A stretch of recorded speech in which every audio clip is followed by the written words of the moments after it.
Okay. So hopefully you can all see my welcome page and my PowerPoint. Can you just actually put in the chat just to tell me that you can see that clearly? That would be brilliant. Let me bring my chat up. Where is my chat screen? So your chat is down the bottom of the probably down the bottom of your screen. You can put any questions in the chat. Oh, someone else is just joining. What's happening to my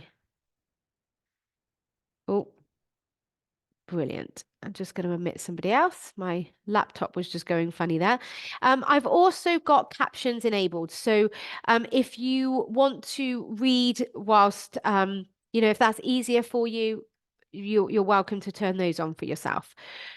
So thank you very much for joining me this evening. I'm going to teach you how to get control of your sugar cravings. Now, if you have been following me for a while, and especially the people that are watching this on replay, you may have even worked with me one-on-one or in a group. Um, but I think it's really good to have a reminder of the power that we actually have in our mind. So how this call is going to work today is I'm going to do I don't know, probably about 20 minutes of teaching. I'm going to teach you my three really simple steps on how to get control of your sugar cravings. And they are really simple. So you might find that your brain freaks out a little bit at the simplicity of this process. And if that's you, brilliant. Just notice that in your brain. And at the end of the teaching, I will give you an opportunity to ask me any questions. I'm more than happy to coach you through anything. If you've not experienced coaching before, that's a really good opportunity to see what it's like to actually have someone exploring your brain with you. So, I'm Nikki Bevan. I'm the emotional resilience coach. And you might be wondering, why is an emotional resilience coach talking about sugar cravings? Well, it's because it was my biggest growth when I started to get control of my sugar cravings.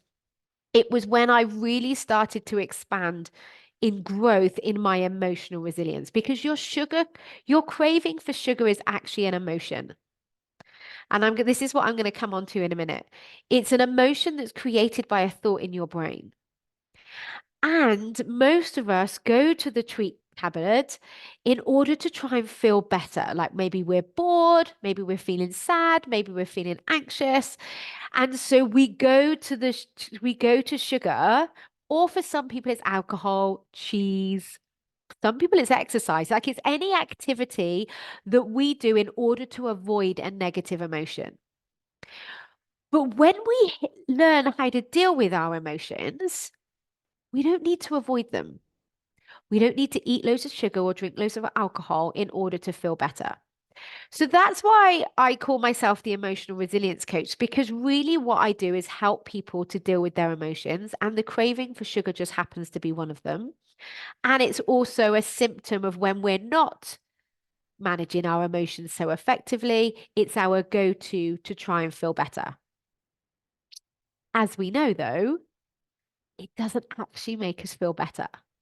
We end up putting on weight. It aggravates our medical conditions. We don't sleep. Our brain gets fuzzy.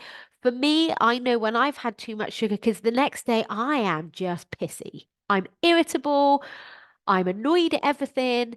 And I don't like it. It doesn't make me feel good in the long run.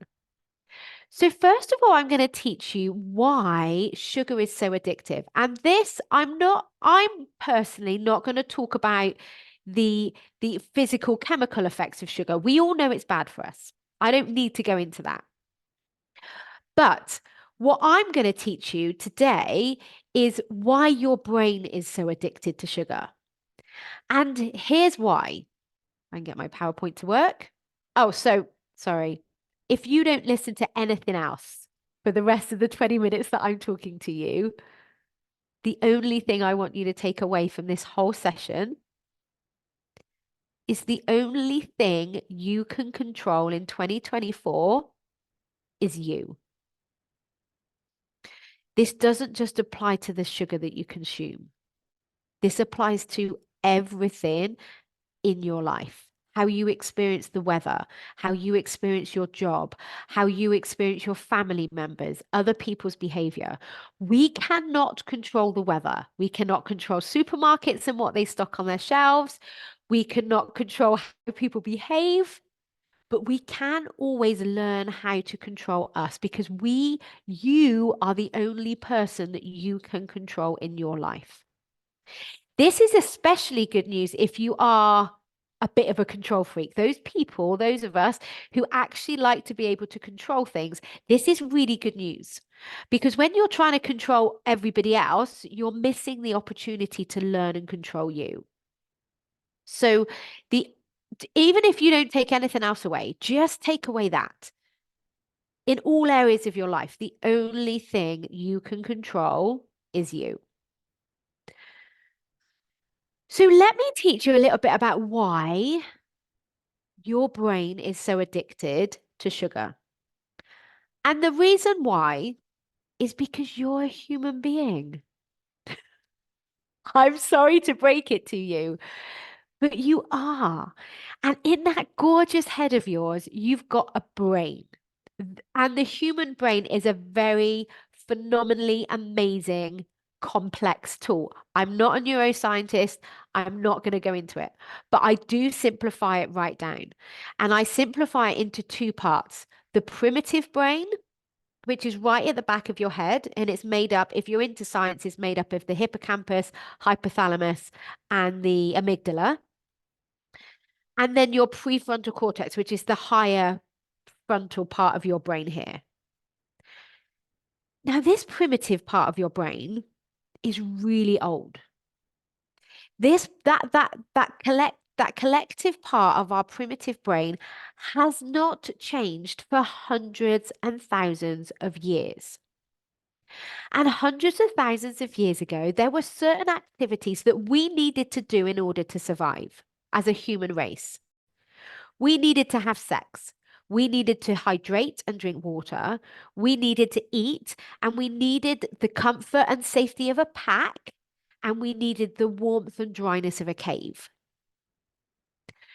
So, whenever we came across a berry bush, our brain would have lit up with dopamine, and dopamine motivates us, it makes us take action.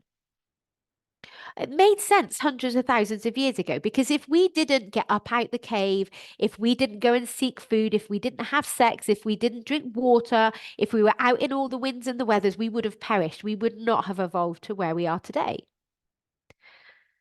But where we are today in the evolution, we've now got man made pleasures. We've got pornography. We've got alcohol. We've got sugar and processed foods. We've got Netflix and the sofa. We've got Amazon. We've got our houses. And what happens is all of those false manufactured pleasures give us a massive hit of dopamine. So that primitive part of our brain literally thinks we need to eat the whole bag of chocolate buttons, otherwise we're going to die. Like for sure, this is what my primal brain used to say to me. It used to say, Nikki, we have to eat all the squashies and all the chocolate buttons, otherwise we're going to die. Being a human isn't an excuse, but it is a very good reason to have a huge amount of compassion for yourself. Now, luckily for us, we've got our higher brain, our prefrontal cortex. This is the more modern part of our brain. And when I'm talking about this, the brain science, this is fully functioning adults. Children's prefrontal cortex isn't developed yet, so they don't have this ability. So I'm talking about functioning adults, fully functioning adults. Now, your prefrontal cortex is what makes you you. It enables you to think ahead of time, to decide rationally, to plan ahead to the future. And this part of your brain always gives you the best advice. The best advice. Your primitive brain doesn't give a shit about anything that happens in the future. 5 minutes from now, your primal brain does not care about anything. It just wants instant gratification and it wants it now, very much like a toddler. But most of us aren't listening to this higher wisdom. We're just listening to this loud, screaming toddler voice, or sometimes for me, it's a teenager. And we believe everything that it's telling us. But that part of our brain is totally misunderstanding our current life, the current way that we live. So that's a little bit about the human brain. That's why sugar, alcohol, Netflix, Amazon, the social media, pornography can be so addictive because it's tapping into our primitive requirements. So my first tip, are you ready for this? Because it's going to make you chuckle. Some of you already know this. Name your primal brain. Kind of sounds a bit crazy, doesn't it? But mine is called Sue, not because I dislike the name Sue, but what happens is it detaches me from it. Because that primitive voice, that loud voice that you have in your head is not you. Every single human on the planet has it. And because it's looking out for danger, it's always trying to keep us safe. Most of the time, that voice is negative. But it's like a hive brain. We all have it. So it's not you. You are your higher self, your wisdom. So when you name your primal brain, you're able to detach yourself from it. And then you can just listen to it with absolute fascination and humor, actually. So when I first started to learn how to get control of my sugar cravings, I literally would say to like, I would talk to Sue and I would be like, Sue, I hear you. I know you literally think we need to eat the whole bag of chocolate buttons, otherwise we're going to die. And then I would say, but do you know what? Nikki's in charge now. I'm learning how to look after myself. You don't need to be involved here.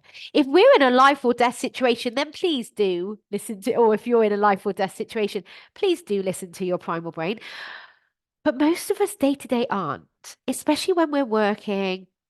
If someone's kicking off in front of us, maybe your children are having a tantrum, or you've had an email that's irritated you, or you're just bored. They are not life-threatening situations. So your primitive brain's opinion is not needed. You don't need to believe it because unfortunately we can't switch it off.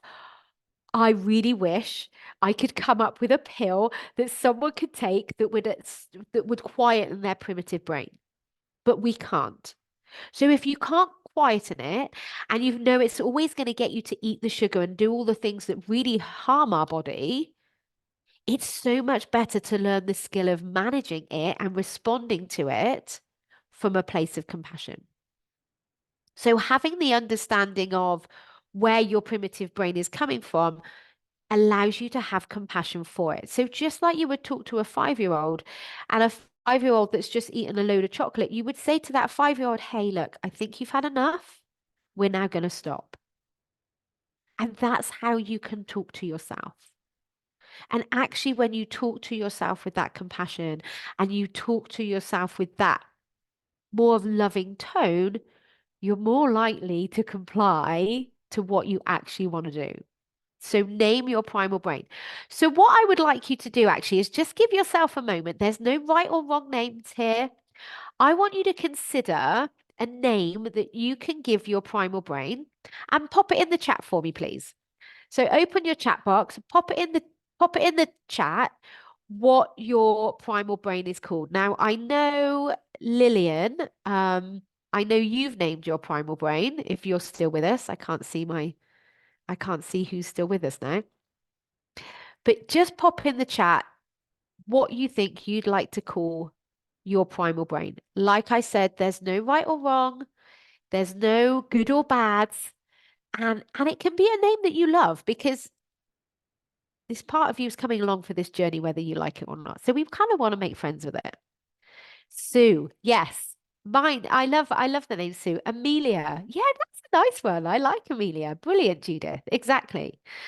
Um, so that's my first tip. So get familiar with her, not from a negative, bitchy, I don't want to know you, um, relationship, but for a very compassionate, very loving relationship because she's doing her best to try and keep you safe.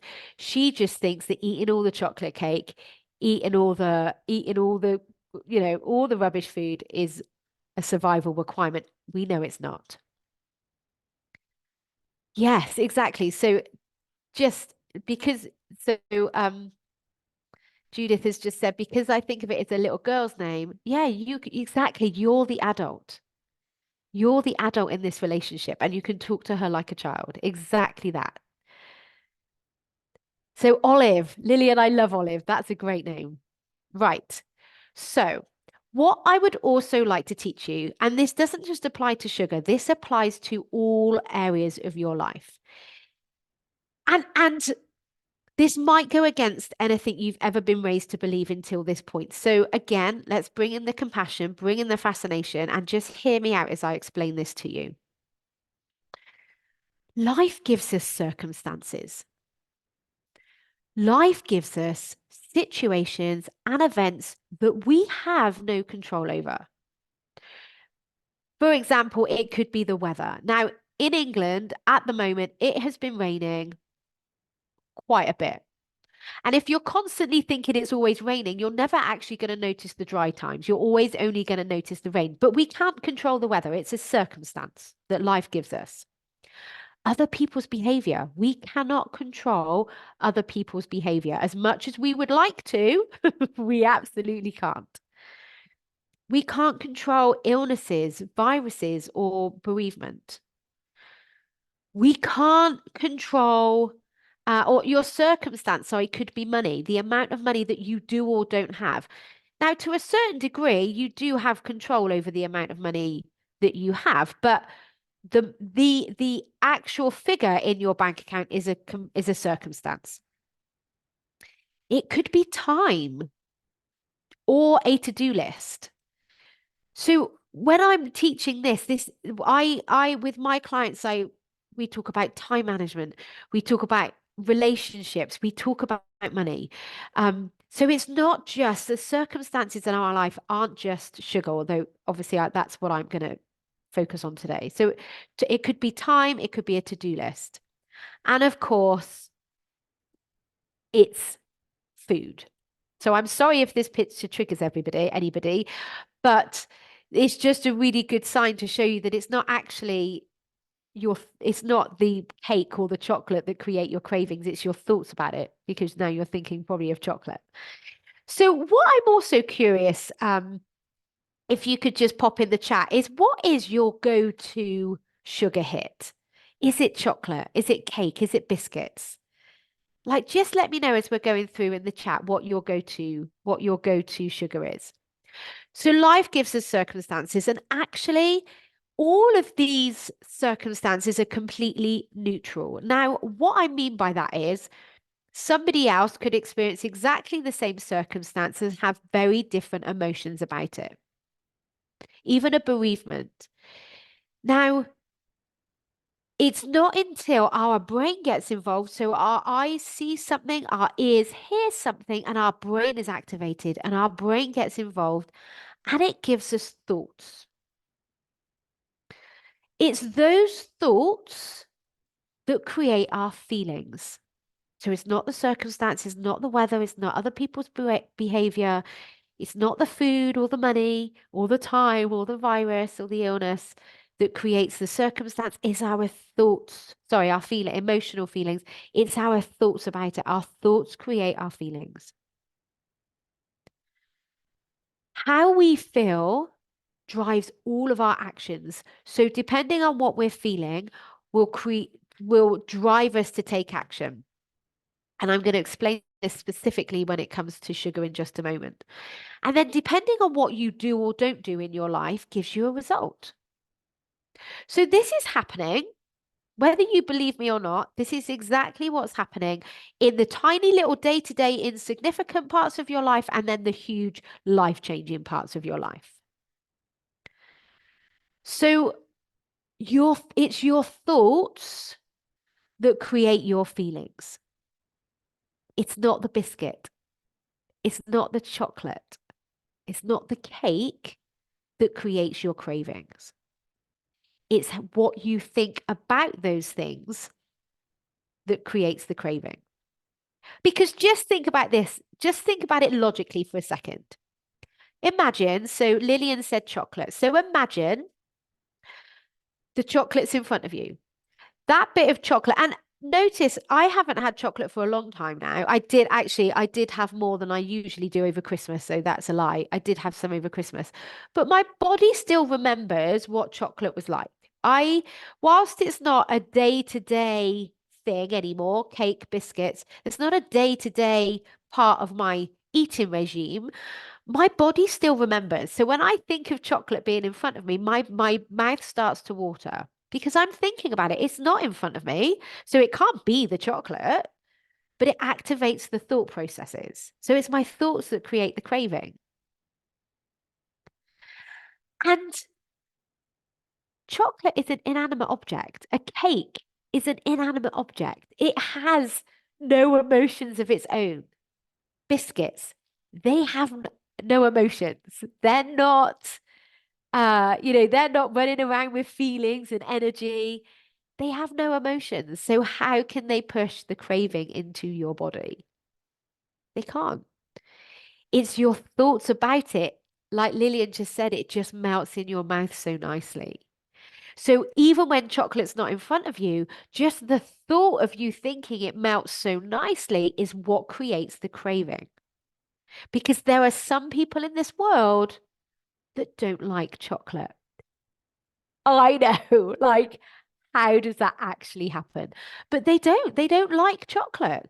So they wouldn't like that melting in their mouth. So it can't be the chocolate because if it was the chocolate, everybody would feel the same way. But it's not. So it can't be the chocolate. This is good news because at a point when you can't change chocolate, and unfortunately we can't, chocolate is in our world, you can change how you feel about it. But I'm not suggesting you change how you feel about it. Just suggesting you learn how to deal with the craving. Because you can avoid chocolate, you can cut it out from your diet completely, you can do all of those things. And I would highly suggest you do. Yeah, exactly. Weirdos. Who doesn't like chocolate? Um, so I, but um, oh, did Elaine leave us? Sorry, let's bring Elaine back in a second. So learning how to deal with the craving then just means when it happens, you don't have to respond to it. So this is what's currently happening for you. Your circumstance, and I would be interested to hear what triggers this process for you. Is it that you're feeling an emotion? Is it that you're feeling bored or restless or anxious or sad? Is it that it's a certain time of day? So I know for me, it used to be very much like I would finish my evening meal, the knife and fork would go down, and then my brain would kick in and go, right, I just need something sweet. Is it that you actually see something? So just start to notice what is your trigger because just fascination. This is not judgment. This is not criticism. We're not using any of this work to beat ourselves up further. This is a way to get really curious and fascinated about what's happening for you because once you know and once you become aware of your triggers and your patterns of behavior, then you can deal with it. Then you can learn to control it. So I turn to comfort food to deal with feeling powerless ever since a childhood. Yeah. So now more often when dealing with frustrations with my teenager. Exactly, right? So you've had as a child, it comforted you as a child and it probably worked as a child because we didn't have any other way to deal with our emotions. And no one teaches us this, and I'm going to do this in a second. No one teaches us how to deal with powerlessness or how to deal with frustration. No one actually tells us how to do that, but it's 100% doable. Just because you have an emotion doesn't mean to say you have to respond to it. And then once you learn that your emotions are harmless, then you don't need to try and get rid of them or comfort yourself because you can do that with the skills. So knowing your trigger And then listening to your brain and going, what does my brain tell me about this situation? So for me, it's a treat. So for you, Judith, it will comfort me. So you see it or you feel if you feel an emotion like, oh, chocolate or sugar will comfort me. It's a comfort. So it's that thought that creates the craving or the urge, whichever word resonates with you. Craving and urge, it's the same thing. So it's that thought that creates that feeling. Because if you didn't have that thought about chocolate cake, or if I didn't think it was a treat, I wouldn't have the craving to eat it. Going back to the people that don't um like sweet things, they don't have the craving. So it can't be the food. It's our thoughts about it and the conditioning that we've programmed into our brain about it.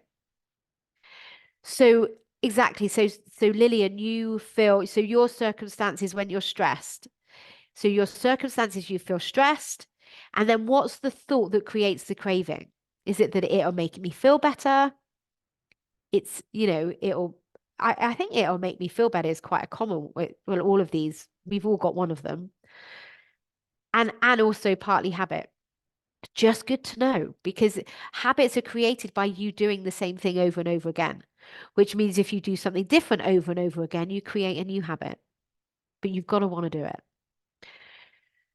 So it's when you feel the craving for sugar that you take the action of eating the cake. So I've used cake as an example because the cake's in front of us, but you can put the biscuits or the chocolate.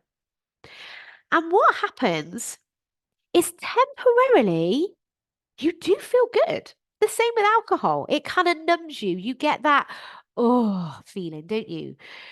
Just for a few short moments. Because then what happens is you, in the long term, and I don't mean even that long, but like 10 minutes later, 20 minutes later, the days and weeks and months later, you feel shit because now you start to put on weight. Your medical conditions are aggravated. You're tired or you're spiking up and shooting down and spiking up and shooting down. You're irritable. That is not a treat, my friends. That is not comfort.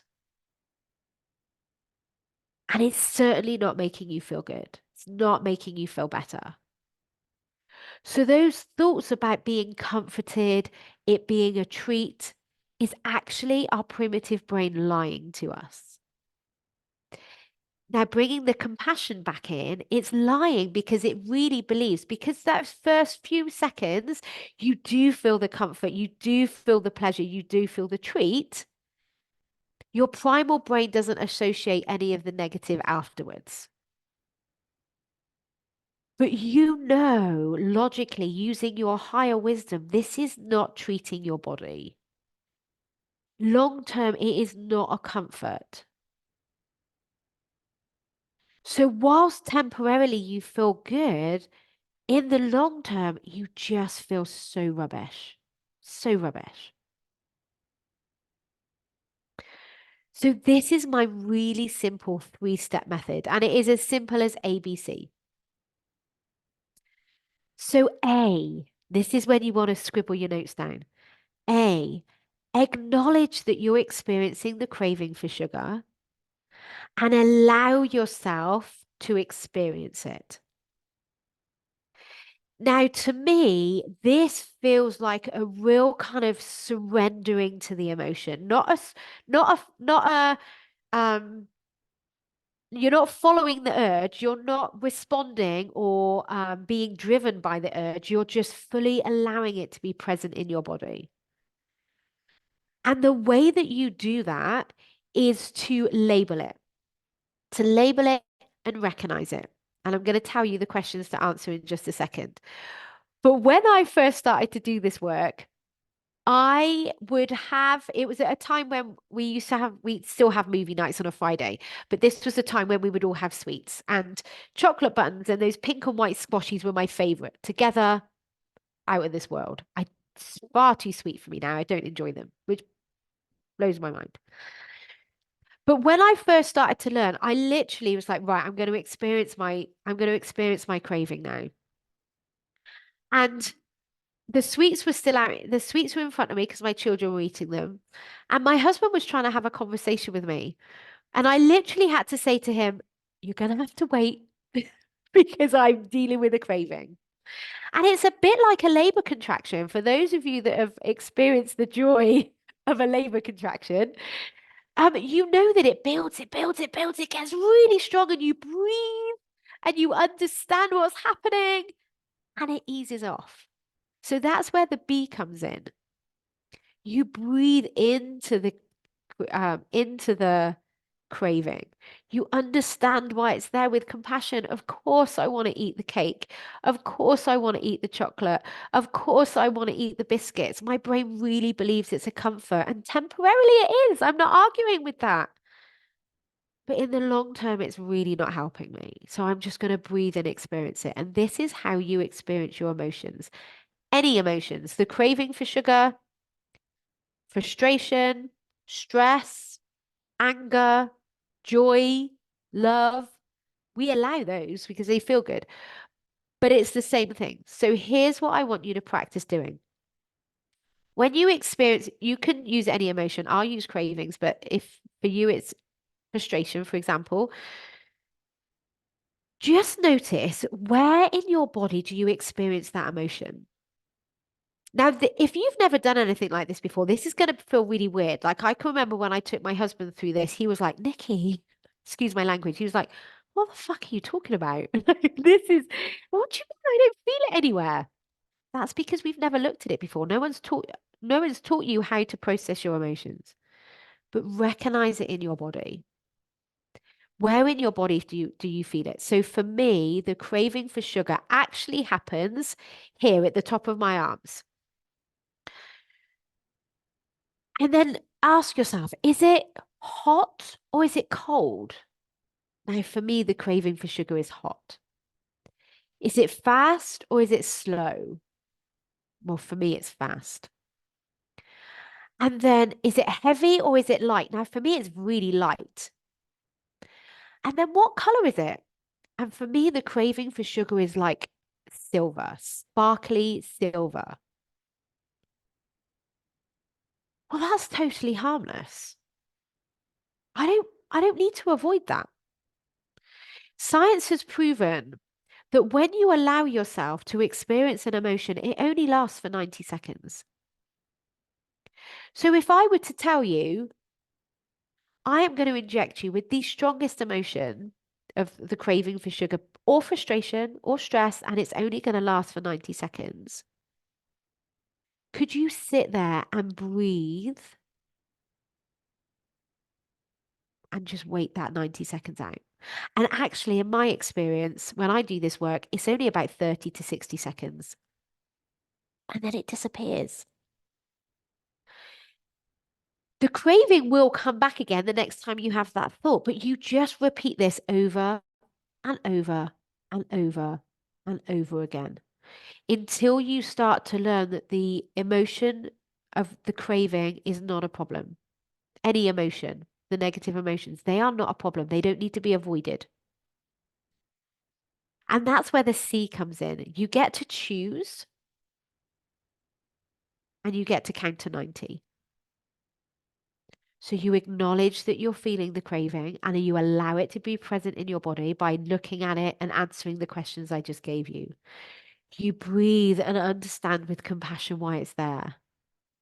And then you choose. Do I want to have the short term comfort and the long term discomfort? Or do I want to have the short term discomfort of experiencing the craving and the long term comfort of feeling so much better, of maybe losing weight, of having more energy, of not being so frustrated at snapping at the kids? This is what you get to do. This is what you get to choose. And this is what I teach all of my clients in all areas of our life, not just with sugar cravings, but with relationships, with financial, mind management around money, time, our to-do lists, organization. It's all the same. It's all the same. So let's look at how this might look for you. Going back to the circumstance, thoughts, feelings feelings, actions, and results. This is what I call the model, and it was created by Brooke Casera at the Life Coach School, which is where I did my certification. Brilliant podcast, by the way, if you like watching podcasts. So you experience an emotion, it's a certain time of day, so it's a habit, or you see the cake, and that triggers this thought it's a treat, which creates the craving for it. The craving, you're currently responding to that craving by eating the cake. Temporarily, you feel good. Long term, you feel shit. You cannot control who puts cake or chocolate or biscuits in front of you. You have control over that in your house, but you can't control that in the supermarket, in cafes. If someone offers you something, you have no control over that. You also don't have control over the initial thoughts that pop into your head, especially if it's from your childhood and you've been programmed that it's a comfort. You can't change that initial thought. But once you recognize the craving, this is the point where you interrupt yourself. This is the point when you get to start to talk to your primal brain. And this is the point where you can choose to be the adult talking to the child. So instead of eating the cake, we want to experience the emotion. And listen, I know that sounds rubbish. I know you're probably like, what, Nikki? I don't want to feel my negative emotions. I don't want to experience the craving for sugar. But if you keep avoiding them, you keep creating more long-term pain for yourself. By learning to experience them and learning that they're not a problem creates so much more control and comfort and well-being in your life. That's emotional resilience. Not that we don't ever feel negative emotions, but that we don't hide away from them anymore. They don't have to stop us being the person that we want to be. So when you do this process, it means that temporarily you will feel shit. And I don't just mean those 90 seconds. Um, that will be the hardest moment.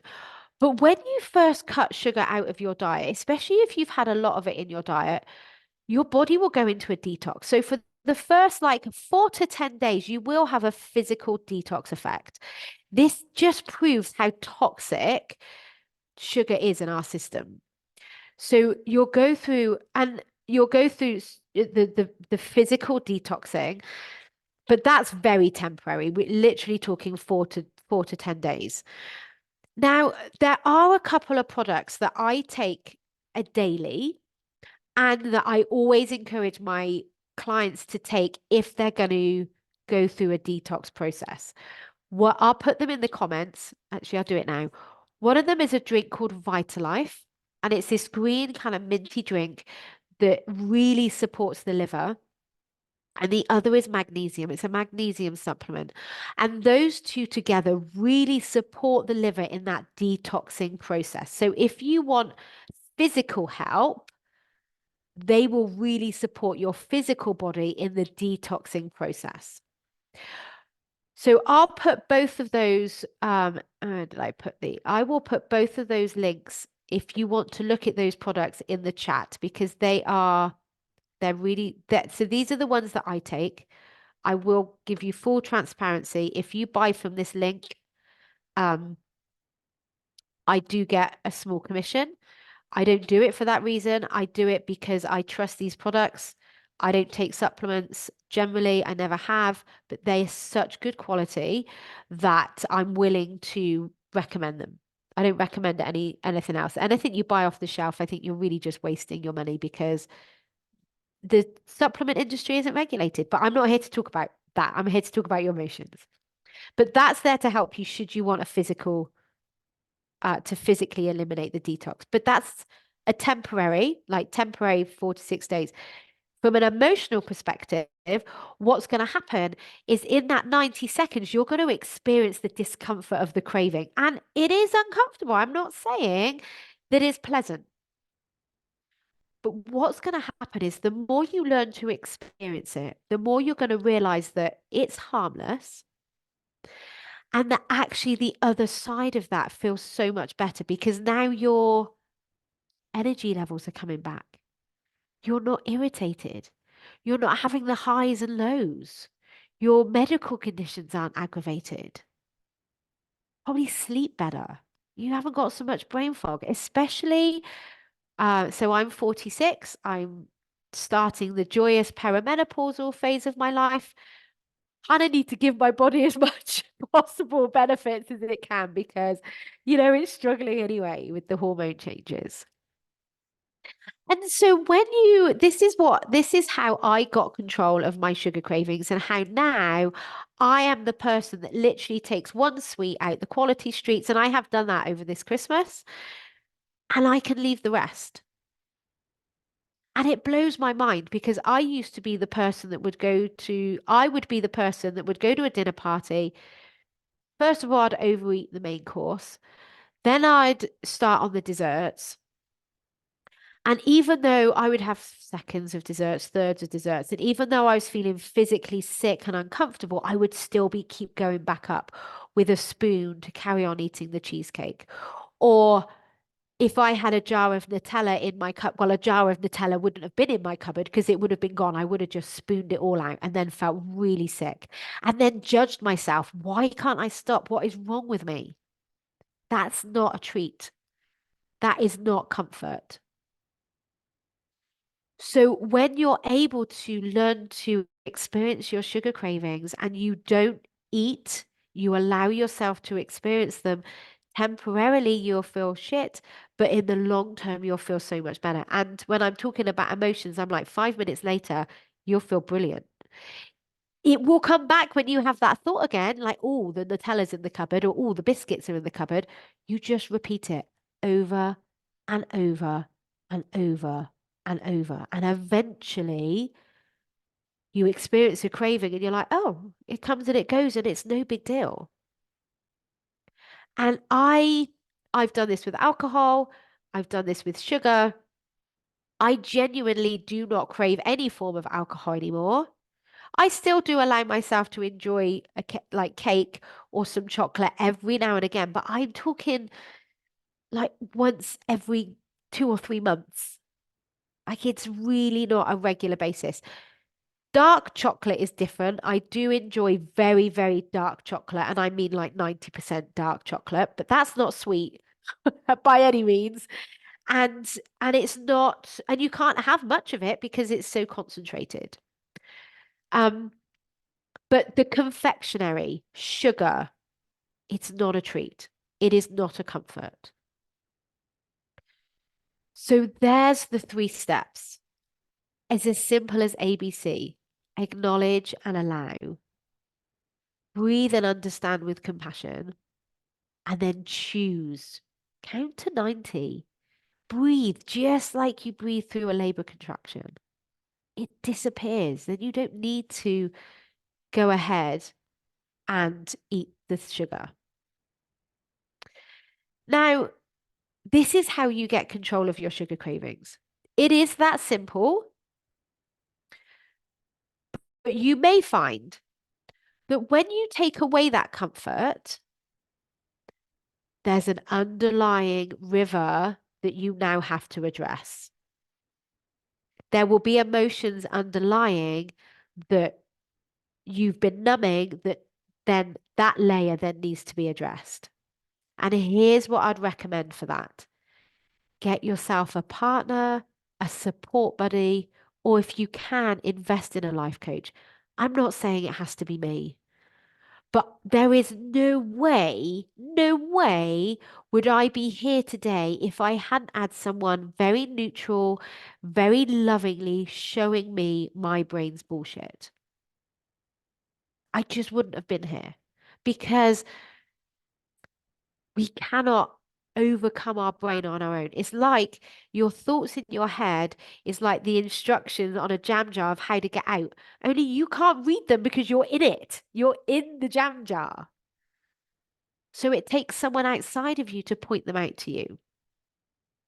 So yeah, Judith, you've given up alcohol to support your partner. Brilliant. You don't even crave it.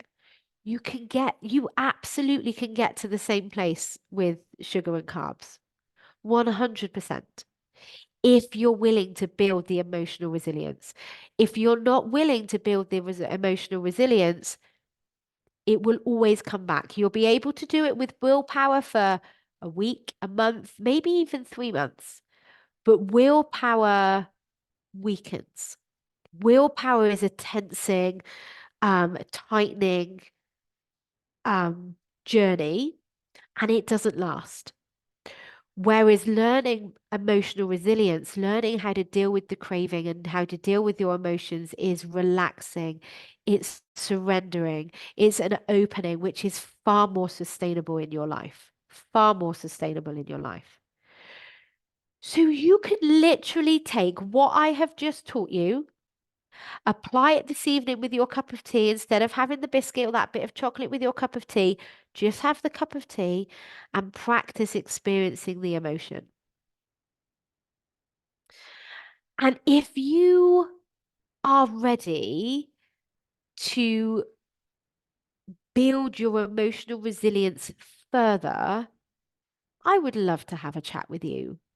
If you're thinking, I really want to, work on other areas of my life, I really want to build my emotional resilience.